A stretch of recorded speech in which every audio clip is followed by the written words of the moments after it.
সুপ্রিয় দর্শক, নতুন একটি ভিডিওতে আপনাদের স্বাগতম। বলবো পরবর্তী লক্ষ্য রাষ্ট্রপতি এবং সেনাপ্রধানের কিছু কথা।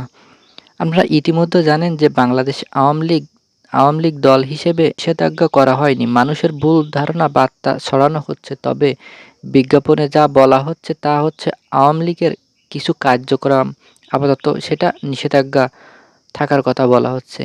বিচার সম্পূর্ণ না হওয়া পর্যন্ত অর্থাৎ আওয়ামী থাকবে, কিন্তু তাদের কোনো কার্যক্রম চালানো যাবে না এবং তাদের কোনো কার্যক্রম করতে দেওয়া হবে না।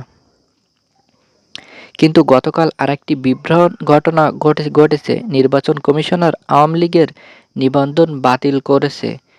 কেন? যেহেতু দল হিসেবে আওয়ামী লীগ নিষেধ হয়নি এখনও, তাহলে কিসের ভিত্তিতে আওয়ামী লীগের নিবন্ধন বাতিল করা হলো? এটি একটি অনেক বড় প্রশ্ন। নির্বাচন কমিশনার নিজেই এই প্রশ্নের সঠিক উত্তর জানেন। লীগের কার্যক্রম নিষেধ। আমি বলবো বিগত ৯ মাস ধরে বিভিন্ন পদক্ষেপ নিয়ে এই সরকার বা সরকারের এনসিপি সমন্বয়কারীরা সফল হয়েছে। এখন তারা আনুষ্ঠানিকভাবে আওয়ামী লীগের কার্যক্রম বন্ধ করে দিতে পারে। তাহলে তাদের বন্ধ করে দিতে পেরেছেন। তাহলে আরও অনেক দাবি ছিল, যেমন রাষ্ট্রপতির পদত্যাগ, সেনাপ্রধানের পদত্যাগ,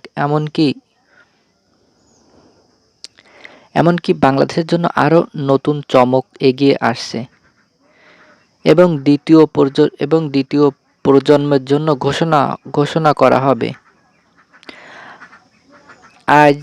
আজ যখন একটি বড় সাফল্য অর্জন হয়েছে, তার প্রশ্ন হলো পরবর্তী লক্ষ্য কে?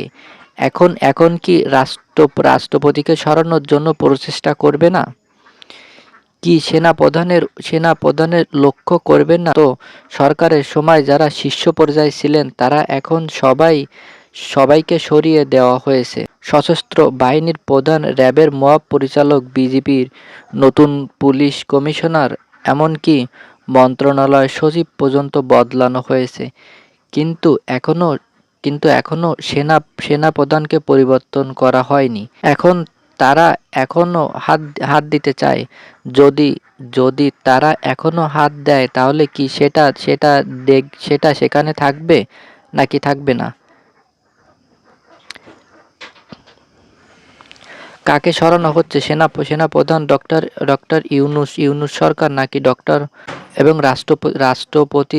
রাষ্ট্রপতিকে দেশের কি হতে চলেছে সেটা এখনো দেখার বিষয়। ওয়াকারুজ্জামান 11ই মে যুক্তরাষ্ট্র সফরে যাওয়ার কথা ছিল, কিন্তু বাতিল করা হয়েছে।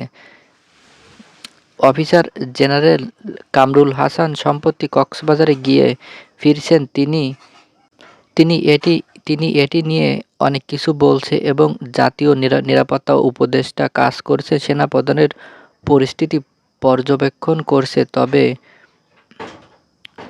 তবে সেনাপ্রধানের ভিতরে থেকে যে খবর আসছে তা এখনো সঠিকভাবে বলা যাচ্ছে না।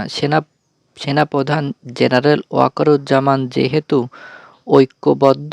ঐক্যবদ্ধ রয়েছে, তবে এমন একটি জরুরি পরিস্থিতিতে তৈরি করে বিশেষ করে আওয়ামী লীগ কার্যক্রম সিদ্ধান্ত নিতে পারে। পত্রে এসেছে সেনাপ্রধানের বিরুদ্ধে অবস্থান নিয়ে।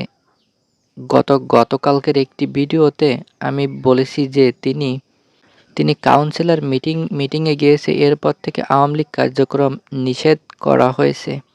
বন্ধুরা, ভিডিওটি যদি ভালো লাগে তাহলে অবশ্যই ভিডিওটিতে একটি লাইক দিয়ে আপনার বন্ধুদের মাঝে অবশ্যই ভিডিওটি শেয়ার করতে ভুলবেন না। দেখা হচ্ছে পরবর্তী একটা ভিডিও। ততক্ষণ ভালো থাকুন, সুস্থ থাকুন। এত সময় আমাদের সাথে থাকার জন্য অসংখ্য ধন্যবাদ।